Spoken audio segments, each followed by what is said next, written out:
gentlemen, put your hands together for the foil project. All right. Welcome, Grae. Thanks for coming. No worries. Thank you for having me. Bit of fun.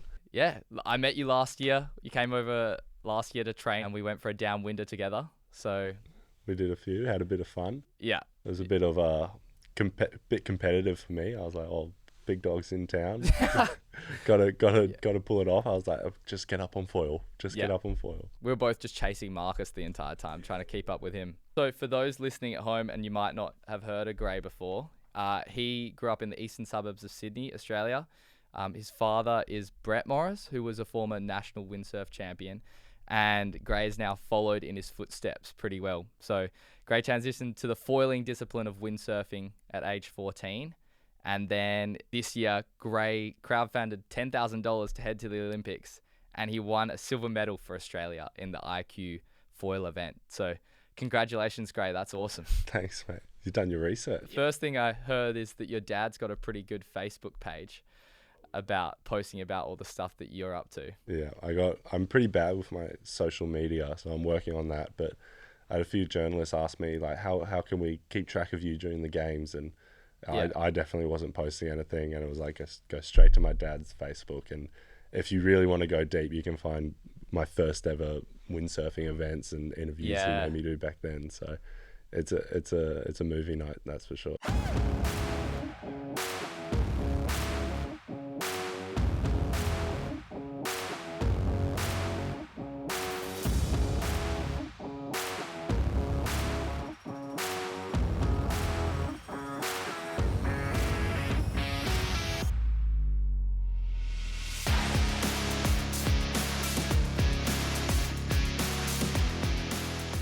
So I think we'd be silly not to start just talking about the Olympics, and then we'll dive into the other brands of foiling, which is probably what most people listening to the podcast do. So that's downwinding and wind foiling, but you're a wind foiler.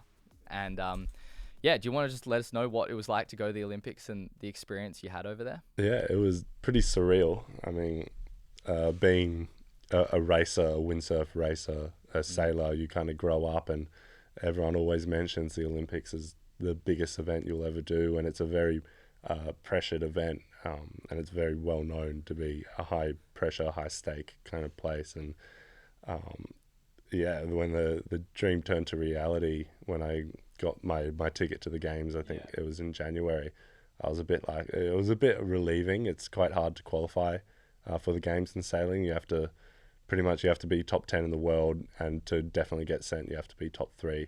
Wow. And so otherwise, if you're not top 3, you're praying a bit and hoping that the right people make the right decisions. But when I got that ticket, I was pretty happy. But then the next step in place, the next goal was to result and to not just make it another regatta. So that put a different amount of pressure on, and my whole time was focusing on how I can just turn it into another event and just make it as natural as possible, and not put too much pressure on myself, but know that I need to result, because it's a once in a lifetime kind of opportunity. And it was entertaining. There was 26 of the best windsurfers in the world, all on one start line, and it's a lot can go wrong and a lot can go right. And I had a pretty bad day. I completely just didn't do one race. I just didn't start, and I missed out on one race, and then the next one I got like mid-fleet, and I think I was going to bed after the first day, and I was almost in last place. In that moment, it was kind of a changing moment. It was, do I let that pressure kind of fold onto me and fall away? And I was pretty stoked, actually. I was pretty happy, and everyone was a bit confused, wondering why. And mainly my mindset was it couldn't go worse. It was like, no matter what tomorrow's going to be, it will be better than that day, because that was the worst day I could possibly have. Yeah.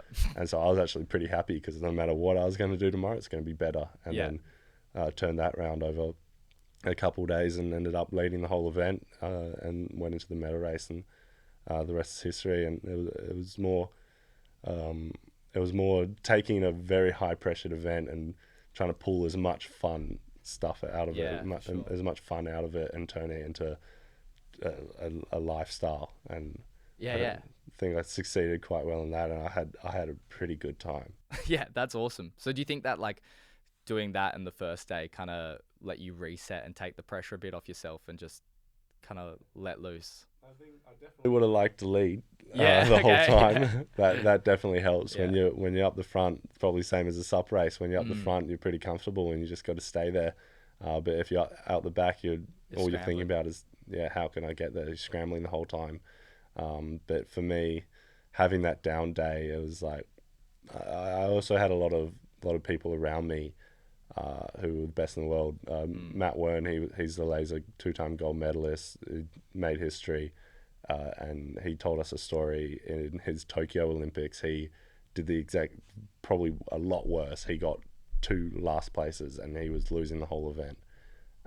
He was dead last, and he came back and won the whole regatta with a day to spare. Wow. And so going to sleep that night, I had him on my mind, and I was like, if he can do it, I can do it. Yeah. It's just another day, and just knowing the facts and turning it around was just the big focus and not getting lost. Yeah. How did it feel when you turned it around and like coming into finals, you were leading? So how did you feel that last day?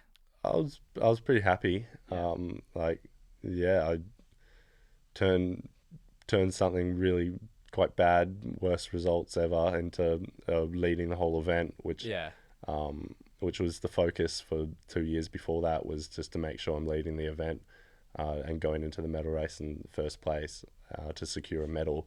And then when I was in that position, it was a bit of relief, but just not getting carried away in how much easier my life is meant to be now that I'm winning. But just making sure that the job's not done until there's no more racing and you're sent over to Paris to go have the time of your life. I was sitting in a position where I could have kicked back, just thought about how good I'm getting it by leading and finish there. But just making sure that mentally I wasn't done until the whole regatta was done was kind of tough and a main focus, but it was needed.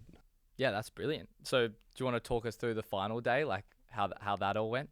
Yeah, so we had 2 reserve days to do our meta race, our final series, and pretty much the easiest to explain it is if you've gone into the meta race in first place, you're guaranteed a medal.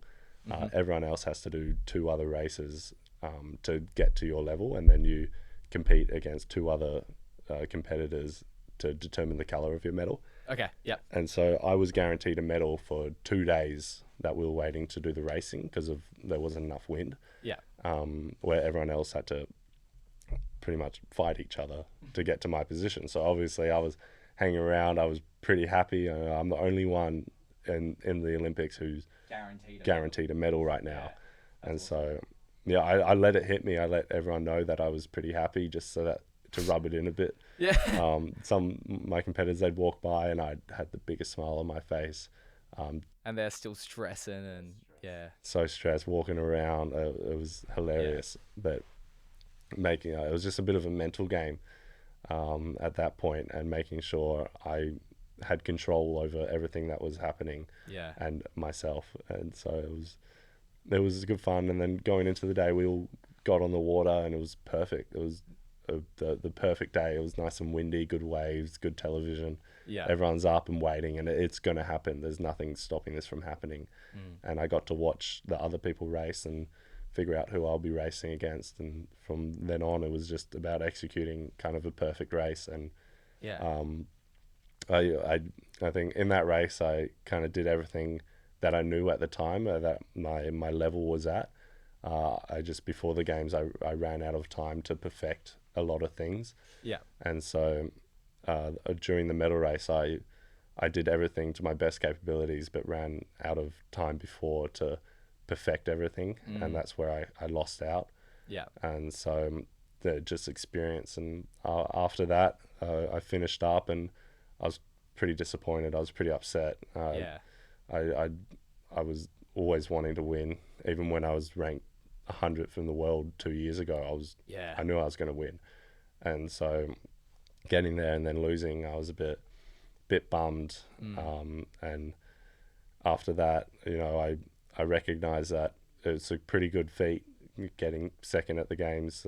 Australia hasn't done it, hasn't got a medal since 1992, and that was a bronze. So the second ever Australian men's medalist, and that was a great feat. But personally, I wanted to win, and so we moved straight on into how can we make this better and maximise the 4 years we have ahead of ourselves to do it in LA, and kind of jump straight into it. And there's been not a lot of time off, just a lot of focus, and I'm loving it. So you're ready for like, now the preparation's already started to get back and get you in the right place. Yeah. I was on the during the medal race, I was sitting there and I was trying to take in kind of every single moment, because I knew I wouldn't be in this position again for another 4 years. So everything was preparing for the next Olympics and the one after that.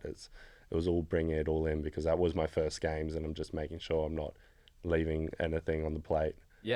So absorbing everything and then trying to do my best, which is a tough thing. Exciting things to come in the next 4 years then. Yeah, definitely locked in and pretty hungry for more. So that's awesome. Should be fun. Should be entertaining. So that's actually why you're here in Perth at the moment. Is that right? To train so you're doing some training stuff at the moment? Just getting back into it. There's a great wind here. My coach lives here as well. So we're just, getting on water a bit, but I love doing, going winging and downwinding, downwinding as well. Like I when I'm in Perth, I can do pretty much everything. I can tick everything off.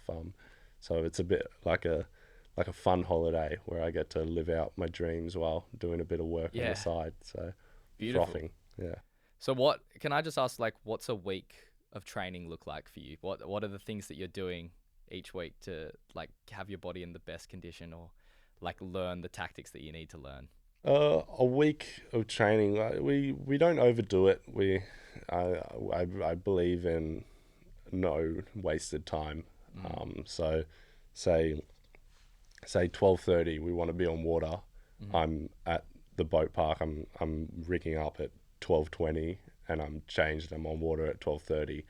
And before that I would have done something else, whether it's a downwinder or just flat water supping or some sort of gym work. Like there's always maximized time. After training, I come in off the water, I'm de-rigged and changed within 5 to 10 minutes and ready to go home. So a lot of it throughout the week is just maximize time. When you're resting, you're on the couch. It's not, you don't feel guilty. You deserve the rest. So everything has its order. So I'll do a flat water sup in the morning. I'll go train for 2 hours during the day, and then I'll go do a downwinder for an hour and a half in the afternoon, and then I'll go on the couch, and I'm not guilty for going on the couch. You've earned that couch rest. That couch rest is so that I can do the same tomorrow. And so it's all, every week's different. We're a weather-based sport, so it's never locked in, but just making sure every minute of the day is maximized, and it's all towards the next day to be better and the next day. So there's a lot of hours involved, but because it's such a fun sport, you're on the water, you're with great people, it kind of doesn't feel like work, it doesn't feel like training, it just feels like a lifestyle. That's awesome. So when you're actually out and training on the water, is it your coach is in a boat following you around, yelling you instructions, or like what's going on? It's a bit of it's a relationship. He's in a boat, a rib, we call it. It's just an inflatable boat so that we don't break a lot of stuff banging against each other. And I'm out on my gear, and he follows me around. We have kind of the idea of the day, so we're going to focus on racing, and he'll set a course, and he'll blow the whistle, and then we kind of go from there. And each race might have a focus, whether I'm working on maneuvers or just speed or just a short, get the heart rate up. There's kind of a little focus for each race, so that where there's a goal. And then he's out there bashing around, it's hurting his back. It's not easy on those boats. True. Following around and just giving me some feedback. I'm giving him some feedback, and then we communicate and see what we can do better. And so it's just it's like going to school, going to class. You're just kind of trying to learn a little bit every day. You're not trying to master it in one day. It's just little pieces each day. Brilliant. And for you, would you say that session that you go out and you're actually training the wind foiling, is that the hardest session of the day? Is that where you're working the hardest, or would be going and doing like a solid gym session be like harder physically for you? I think physically going on the windsurfer on the wind foil is, it hits every spot. Like I'll be doing a 180, 190 heart rate average for 10, 20 minutes Wow. while doing, you could say, like 100 pull-ups and 100 squats all at the same time. It's like you're hitting every single point in your body while maxing out your heart rate. And so I think it's definitely probably the hardest session I'd do in a day. Yeah. And then the others is just about, on water, fun, time. It's taxing on your body in a different sort of way, hitting different muscles, a different group of heart rate for an amount of time. And so it's all kind of building in its own way. Yeah. The windsurf session's definitely pretty taxing. Yeah. And they yeah, I see that motion that you do, the kind of like the pumping. Yeah. Is that, you do that all the time, or is that a light wind? You do it throughout all wind. Yeah, okay. You just got to be smart when you do it, because you can't do it around the whole race course. You'll get too tired. You get too tired and then you pass out. So you just Yeah. you pretty much do it for little blocks at a time, Yeah. and make sure you're doing it properly. Otherwise, it's a waste of energy. But yeah, that movement hits every muscle in your body pretty well, and you'll feel it after if you're just getting into it. So Brilliant. yeah, it's good fun. So then equipment that you're using. The equipment you're using, it's a standardized set, is that correct? Yeah, everyone has to be on the exact same gear. So it gets decided 4 years before the Olympics what we use, and then you have to use it for every single event, all training, everything, and everyone is in theory on the same exact setup. Yeah. So it's equal racing, and it's about who's the better athlete, not who's got the better gear. Yeah, correct. So the gear they're using this year, is it completely different to what you were using in the Olympics now? No, so before 2024 Olympics, 4 years before that, it got decided, and the contract was for, I think, 8 years. It will be the same, and so we've had minor changes, like the sail just dropped in size. They went from a 9 meter to an 8 meter, so there's going to be a weight loss, a weight difference. So I was 105 kg. I'm probably going to have to get down to the low 90s. Yeah, right, okay. So there's a few little changes, and because it's a new sport, so just improving the sport so that other people can get involved. Because I think their theory is there's not many people that are going to be 100 kg and 6'4". Yeah. So it's about letting more people in and giving them the opportunity to do the sport, because it's so new. So we've had those little changes, but the rest of the gear, the board, the foils, they're all going to be the same for 2028 and 2032. So it's an entertaining process. It's like, imagine one day, maybe all the SUP racing, there will be a one design class where everyone's in the same gear. So it's kind of funny. I sort of like the idea, but at the same time, I'm like, nah, don't do it. I want to ride the best. Exactly. It's tough because, like, right now, the max speed I'll get out of my gear is about 32 knots. And the new gear, they go about 43 knots. Wow. That's the top speed that they've hit on the new gear. Have you used any of that stuff? Or No, I'm a pussy. I'm too scared. So I stay on this. It's more my level. Yeah. But Right. yeah, the evolution of the sport of the foil. 40 knots is like hooking it. That if you stacked it at that speed, It hurts. When you're foiling downwind on a SUP and you like think you're going all right, and then you crash, and I was actually going pretty fast. Yeah, you're going like 30 it's like kilometers triple per hour. that. Yeah, it's entertaining. Yeah, that's for sure. brutal.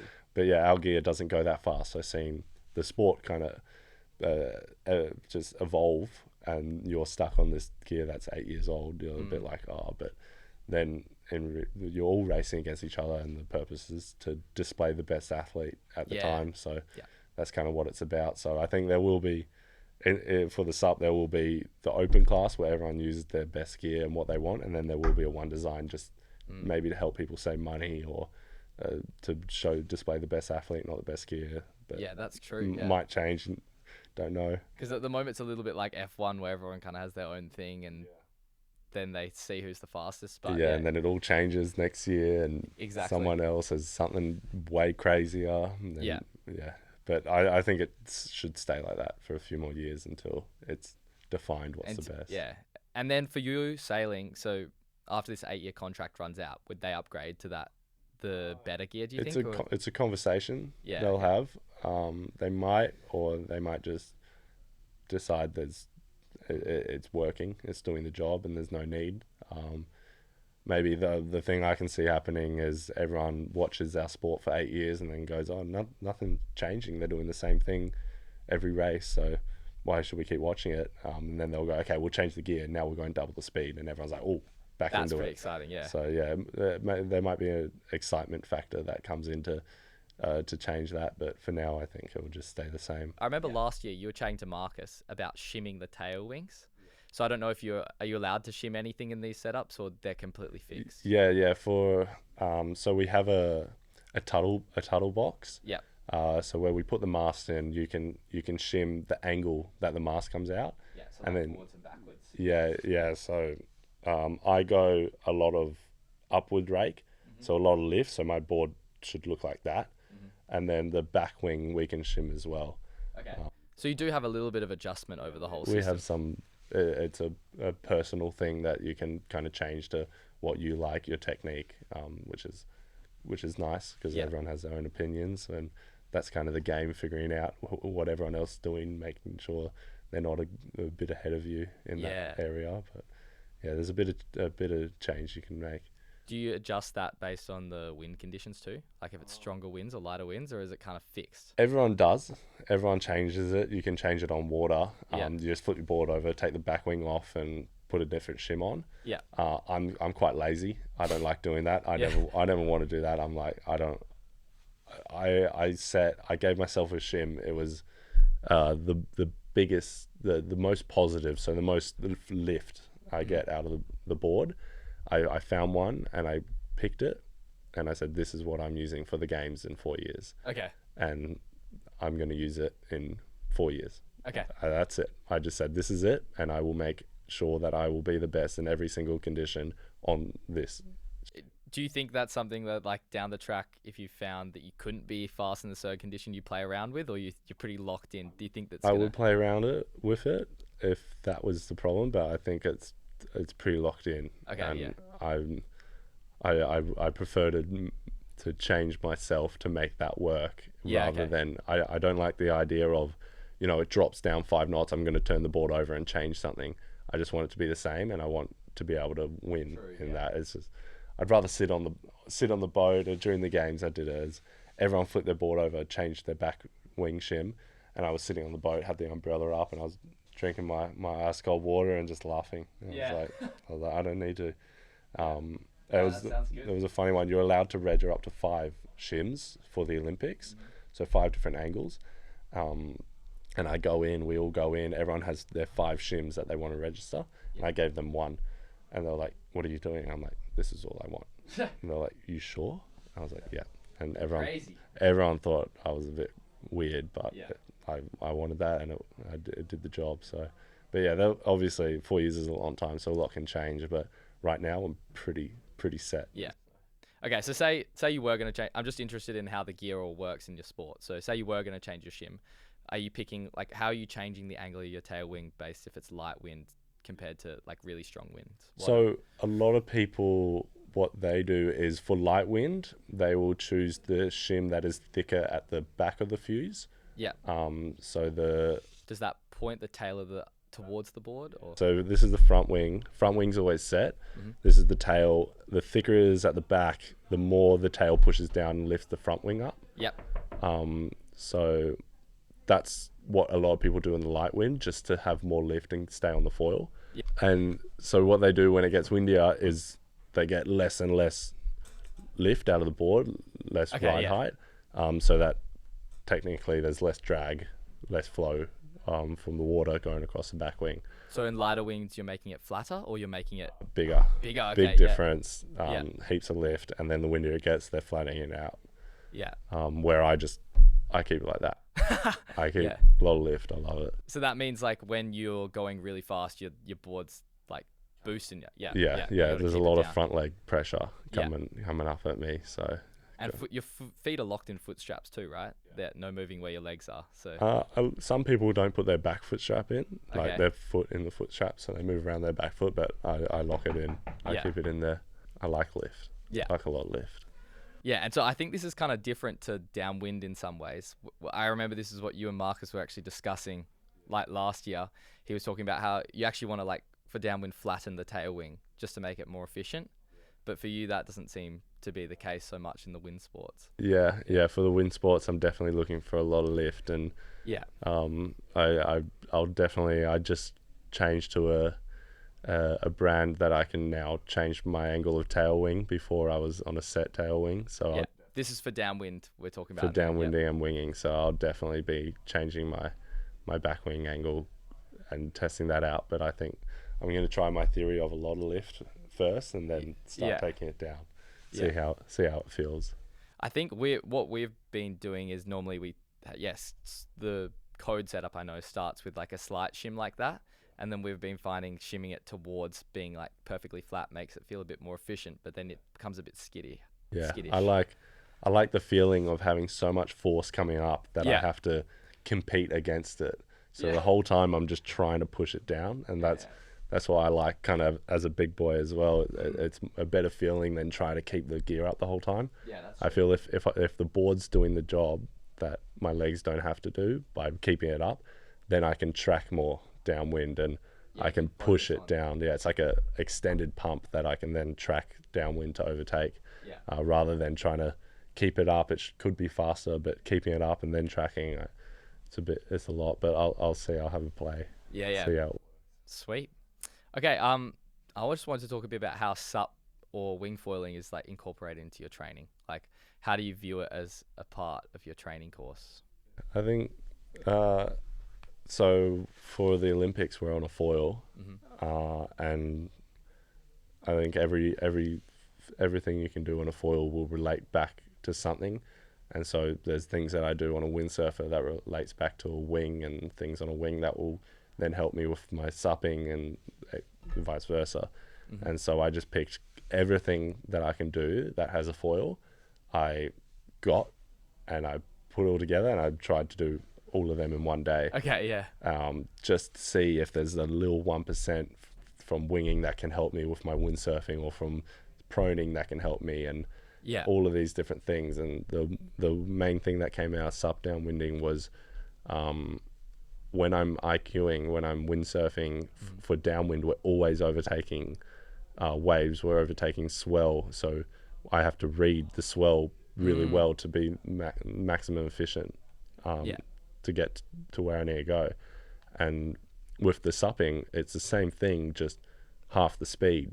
Yeah. Okay. And so I have more time to kind of read the swell. And so when I'm supping, I'm reading, and it's like just giving me more data on what waves do what with what currents and all this. And then I take it back to IQing, and I'm doing it at triple the speed. And it's just so much easier because I know what's going to happen in 5 waves time, and then I'm there. And so, do you feel like after doing the supping, you have a completely different outlook on like what you're looking for in the waves? Has there been anything that you changed? I think it's not different. I think it's just more noticed. Like it's going from normal vision to like an X-ray vision. Like it just all stands out more, but it's the same. It's the same theories, the same things, but with the time on water and doing so many different things, different sports at different speeds, like it's all showing up easier. Yeah. Okay.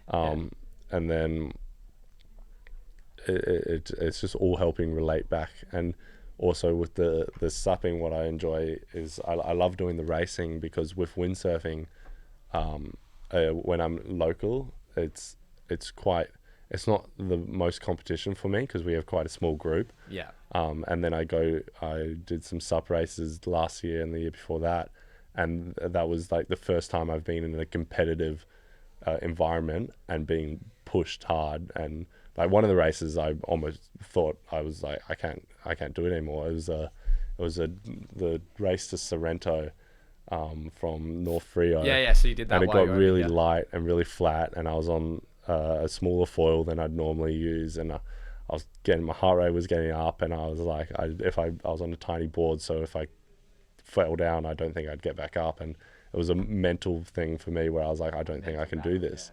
And then being able to go through that, then be like, no, I can do this, and then finish the race. That for me was a different feeling to windsurfing, where I know I can finish anything. I've had the time, and I know no matter what happens, I'll be able to finish a race. I'm more focused on dominating and winning. So being able to do the supping where I get absolutely destroyed, like people are beating the shit out of me, and I'm like, and I don't even know if I can finish a race. I love it because I can't find it. Yeah, I can't find it anywhere else. I'm hunting for that feeling to then help me. So it helped me for the Olympics. When I was there, I was coming last, and I was like, I've been in way harder positions than this race. Because of supping. I've been in a position where I didn't even think I'd finish, and I was going to paddle in. And it's like, this is way easier than that. What am I going to worry about? And I just move on. And so it's not also just the foiling, but it's doing other crafts of racing and other competitions that all kind of help. And so now I want to do some wing racing, because I know I can race, but I'm not the fastest on a wing. I don't do the right angles. So it's like, I want to figure that out and get the shit beaten out of me and then try to win. And it's just like hunting for that feeling of people being a lot better than me and learning from them. And I get that with all the other forms. Like for proning, I never surfed, and I got a prone board, went out there with all the guys, and I couldn't stand up. They all thought I was a kook, and then the first time I stood up, I pumped around for 20 minutes and was turning, and they were like, what's going on? I was like, man, I just don't know how to stand up. And so like still I have struggled with my pop-ups, but like that environment of being pushed properly is like, it's perfect, and it's just helped me for my competitions of my actual job. So yeah, that's awesome. Yeah, it's been good. Do you think if sup racing theoretically became an Olympic sport in the future, would that be something that would engage you, like make you interested in doing? Yeah, 100%. I try to do as many sup races as possible. Like we come over to in Perth at this time of year so I can do the sup racing.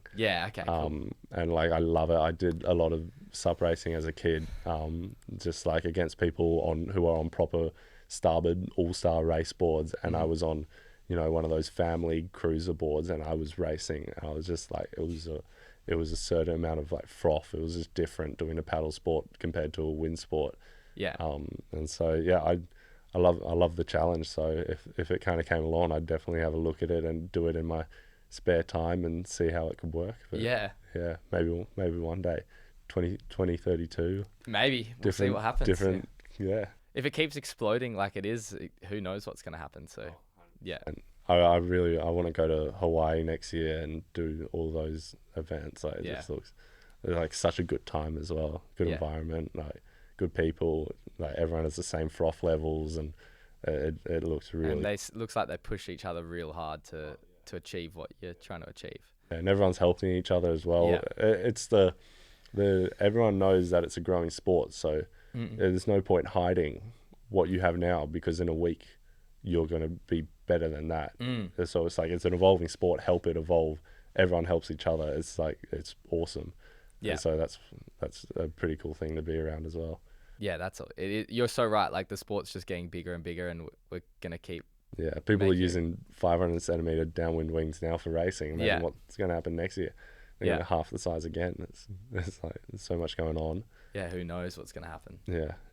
I just wanted to backtrack a bit and then talk about, so did you do sup paddling downwind to like learn those same skills as well? Was that what you were thinking about doing that, or was that just something you did for enjoyment growing up? I didn't know it would relate as much. I didn't know it would help me as much. I just more wanted to, after sailing, I wanted to do something, and so I did with Perth and Sydney. I do some wing downwinders where he was supping on a 28-inch wide board, and it's like 6 foot long, and he has his paddle, and I'm on my wing board, and we just go do sup downwinders in Sydney while I'm winging. And then I did that for a few years. And then I made a sup board and went to Melbourne. I went to Perth. I just did it kind of wherever after training. I'd get someone to take me out on a rib and just take me upwind, and then I'd figure out how to get back. And then it ended up just being like a really fun exercise. And Also being out in the middle of the ocean on a board alone is a kind of, you learn a lot about yourself. So Yeah, you do for sure. Hey, oh yeah, the mental battles can be pretty tough. Like when you're staying there, I'm sure anyone who's learnt to do it like has had that experience where you're not getting up. You feel like you're a long way offshore, and you're going, "Why the hell did I paddle out here?" You're just confused with all your life Yeah. options. And But if you do paddle up, then all of a sudden you just get this clarity. You're like, this was what I was yeah, meant to you do. just you learn so much about yourself. And Yeah. because I did a lot of Downwinders alone, because I just didn't. I would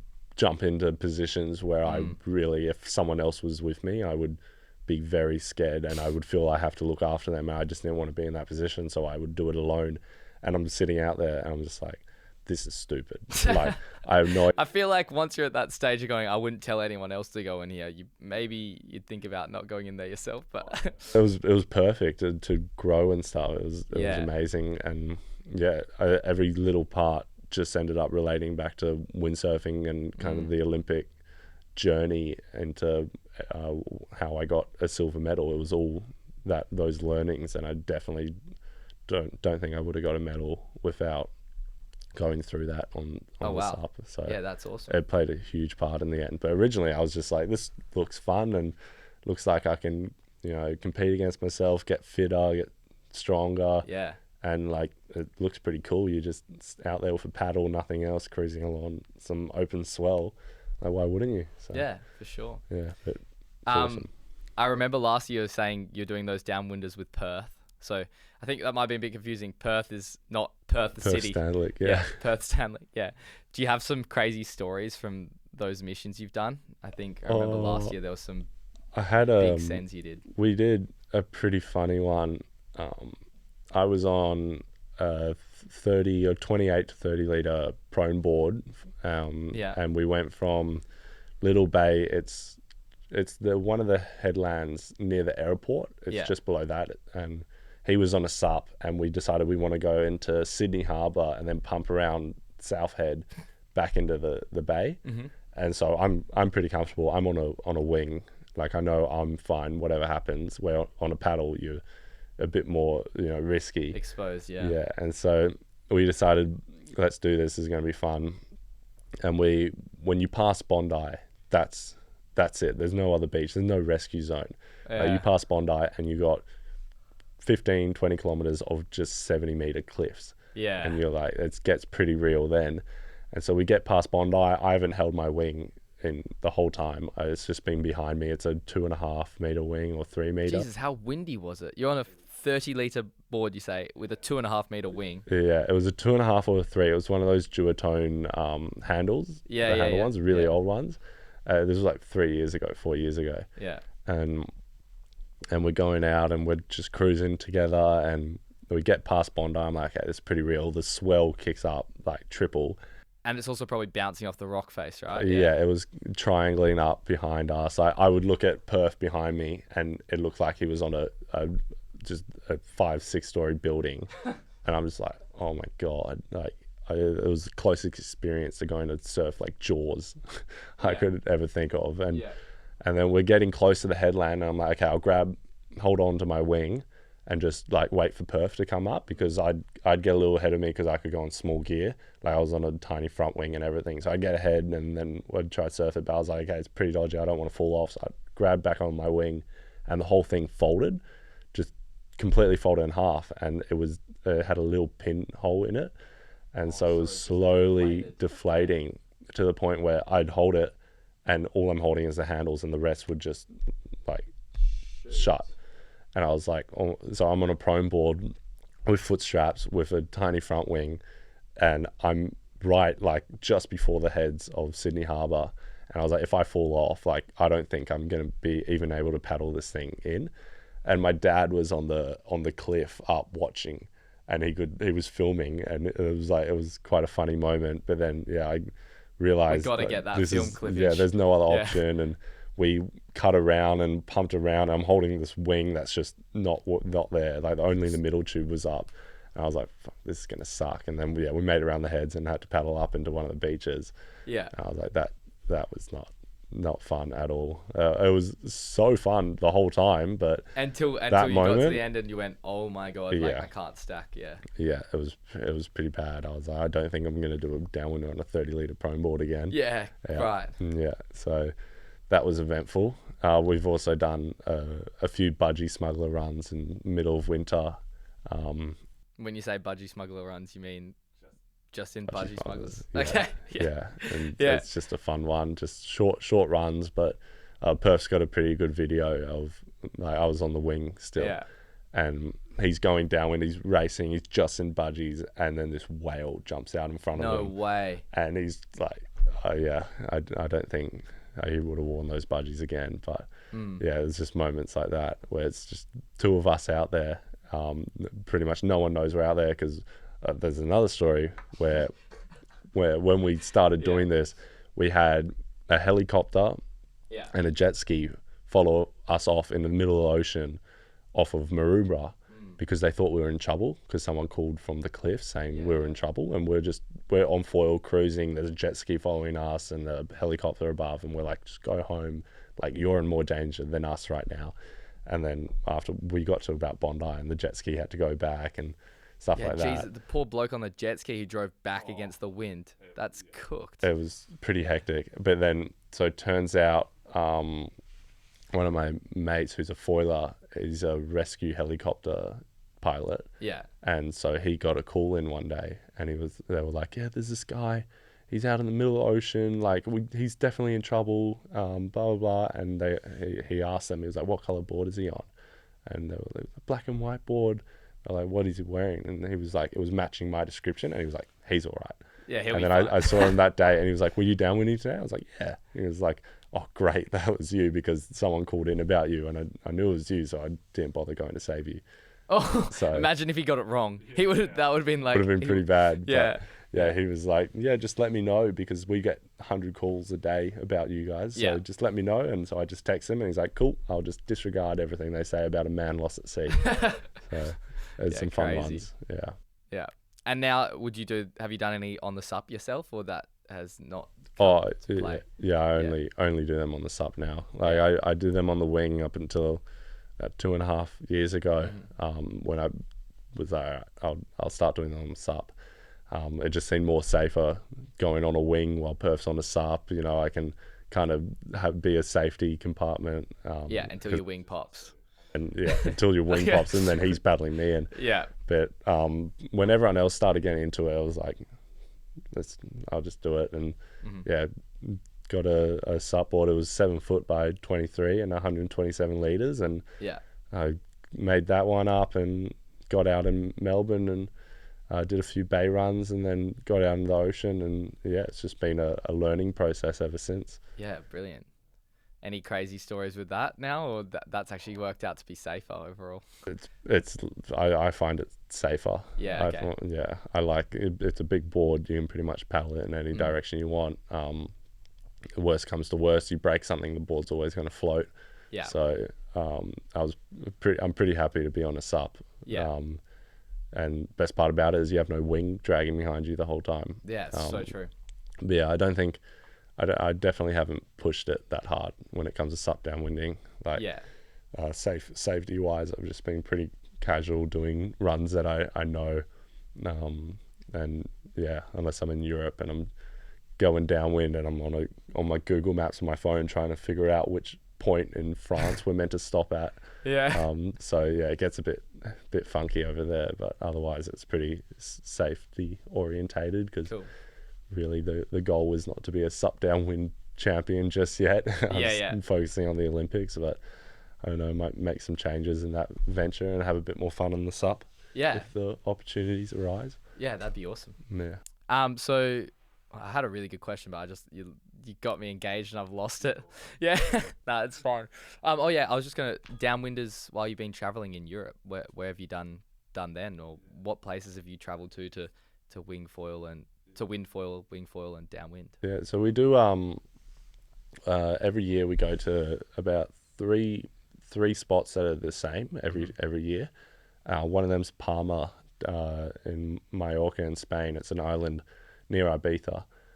So it's good fun. But there's you're not allowed 500 meters off the shore there, because there's cruise ships coming in and all this. But it comes around. It's like it's a bay in the middle of the ocean, in an island that's about 40 kilometers long. So you go to the point and then you do a 40-kilometer downwinder right back to where you started, and it's awesome. Like the best ocean. It's hectic. It is so messy, and it's some of the biggest conditions I've ever been in. But then if you get caught, there's like a $3,000 fine, and you get deported from the country. They're like, no, you're not allowed here. So we're doing it quite undercover. And it's just it's a bit of fun. Like we can obviously pull the I have no idea about these rules kind of card. And so we got away with it. They called up the sailing club and asked if anyone was doing a downwinder, and they got our back and they said, no, don't know any of these people, because the beaches and sailing clubs all get shut down because it's too dangerous for boats to go in and out, and the beaches get too big. And so the wind chop, that's just purely from wind chop? This place in Palma, it was about 40 knots just coming straight through the ocean into this little island. Like it's open water. Yeah, wow. And this island's just disturbing it. So we're in the middle of the ocean, just praying we make it back to the island. But it's really fun. And I did a couple with Thomas Goyard. He's a silver medalist from Tokyo. He's French, and he helps me out in the French spots to get me on the water. And he took us in Marseille in the airport. There's like a big lake kind of area. It opens up to the ocean, but it's pretty big. And there was a day where it was like 60 knots, and we weren't even thinking about the ocean at that point. So we went to this lake and we did some pretty crazy bay runs where it was like double head high, steep. In a bay run, just so steep. Do you have any GoPro footage of this stuff, or like you were just out there? I only just bought a GoPro. I realized I was like, I need to get a GoPro. So there's a few French guys that have some fun videos, but like it's so fun, it's so different, and I always try to go with a local group because you never know what you're I have no idea where I'm going. I don't want to run in with any random foreigners or French police or something, so I'm like, okay, going with the locals.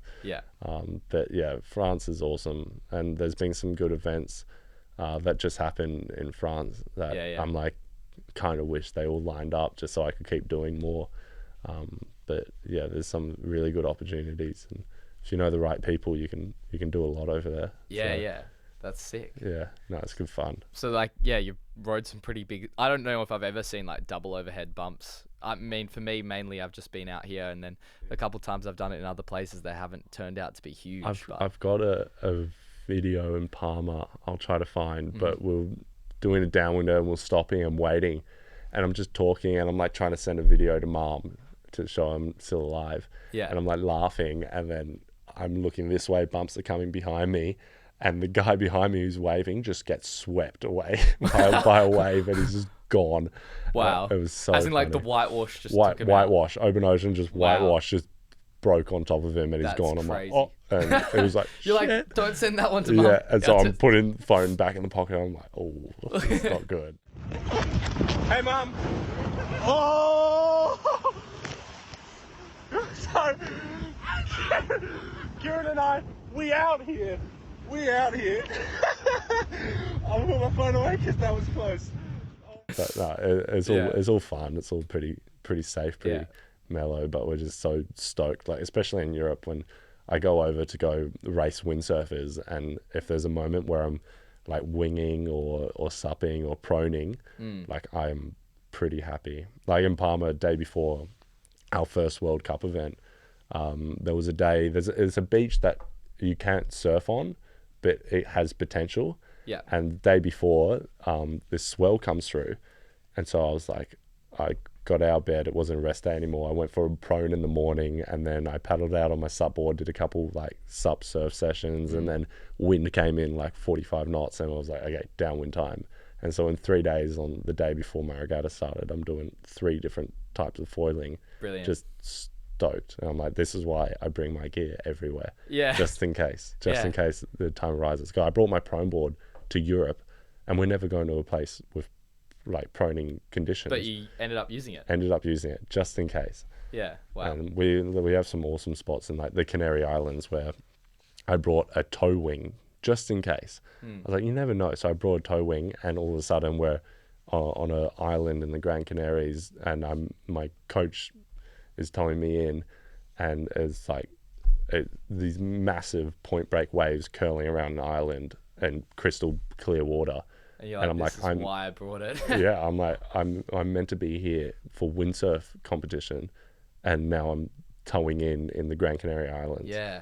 Like it's an epic lifestyle. Do you reckon your competitors are doing the same things as you? Like, is this a common thing for people to be into all these sports as well? Or like lots of people super locked in on just... I think it's changing. I think a lot of people were super locked into, just doing the windsurfing that they do and then going biking for cardio and then to the gym. But now I'm seeing a lot of people are starting to wing and supping and proning, and like it's all kind of changed a bit. And I think, it makes sense. Like, if you're getting time on foil, that's going to help you. Yeah, it's classic. It's like, if you want to get better at something, you just do it. And so it's like, I'm not going to go bike to get better at windsurfing. I'm going to go foil or go surf or go do something that will relate.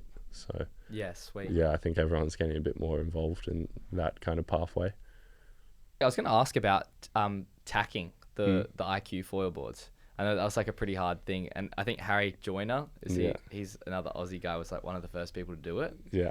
I don't know is it now something that everyone does, or is it still pretty hard skill? Yeah, that was something I wanted to keep secret up until the games. I knew it wasn't going to happen, but I was like, let's try. But yeah, Harry was the first one to do a fully foiling tack. Yeah. And then once that kind of got known, he posted the video and it went viral, and within days everyone was practicing it and doing it. Yeah, it's weird. Was it just like everyone thought it wasn't possible, and then someone proves it possible and everyone does it? Physics wise, like everyone thought about it and like, yeah, it's not possible, we're not going to try. So it's like you're foiling. You're foiling. You have to be on the back of the board to keep it on foil. Yeah. And pretty much you're asking someone to go to the very nose of the board, stand there, and then go to the back, all while staying on foil.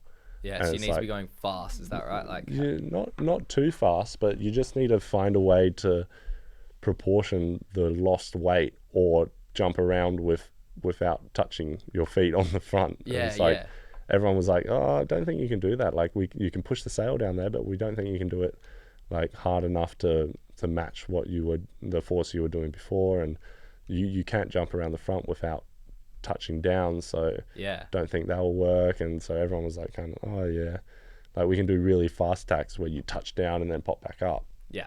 And so it's like a planing tack. It's not much slower, but the foil tack is like, it looks really cool. And so Harry did it first, and we were like, let's keep that secret. Like let's keep that. That'll be awesome. Just to. So you were practicing that heaps before the Olympics, is that right? Or not before the games. Just like in general, we'd practice it alone. Yeah. Okay. Only in our own country. Not even with other people. We just, Harry and I, or like they told me. So I wasn't there. Harry did it, and then they didn't tell me, and they showed me the video like a couple months after, and I was like, okay, cool, that's possible. That's good to know. And so I'd focus on it, but as soon as someone else that wasn't Harry or I, or in our training group, it was back to crap tacks. Yeah. Okay. And so we tried to maintain that, and it lasted 4 months before Harry did it in Europe. He just started doing foil tacks in front of everyone. I was like, oh no. And then we were like, okay, release the video. And then we released the video, and the rest, it blew up. The rest happened. Yeah, everyone started doing it. Is that something you do in competition now, or is it slower than doing a jibe? Oh, okay, yeah. No, yeah, it's definitely everyone does it. It's fast, it looks pretty, and it's definitely a gain. It's because maneuvers, you're going 20 knots upwind. Mm-hmm. As soon as you do a tack, in the old tacks we were getting down to 10 knots, and you can waste a lot of time and a lot of speed by doing maneuvers. So a lot of people just did less maneuvers, but with the speed and the distance we're getting out of these tacks, like you're not losing that much, so it's a lot more tactical. Yeah. Okay, yeah, sweet. Well, guess how long we've been going for? I like asking this question. It's always hard to guess, I reckon. I won't look at my watch. Like 45 minutes. It's an hour. Really? Yeah. Jeez, I can talk, huh? Yeah, no, that's good. That's what you need in a podcast, hey?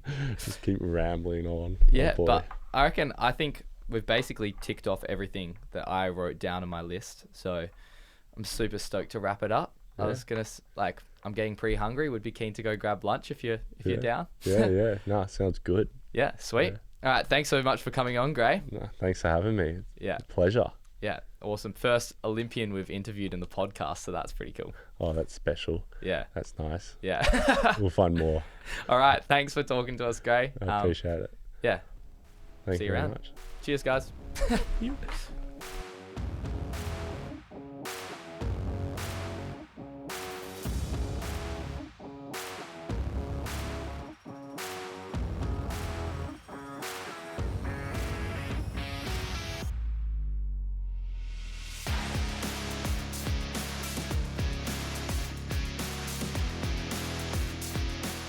This podcast was filmed at Studio Scotch.